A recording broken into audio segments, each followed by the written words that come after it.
So the 12th question is, an element X at mass 40 gram per mole, having FCC structure as unit cell edge length of 400 pm. Calculate the density of X and the number of unit cells in 4 gram of X, where Na is given as 6.022 into 10 to the power 23 per mole. So the answer will be, so the formula is this: D is equals to Z M A cube Na.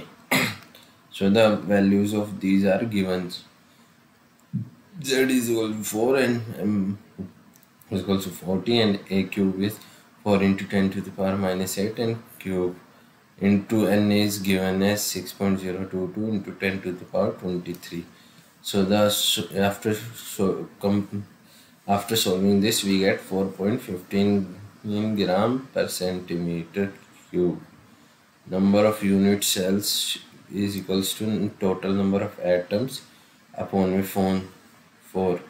So total number of atoms will be 4 by 14 to 10 to the into 6.22 into 10 and 23, 10 to the power 23 divided by 4, which will be 1.5 into 10 to the power 12, 10 to the power 22. So this will be the answer. Thank you.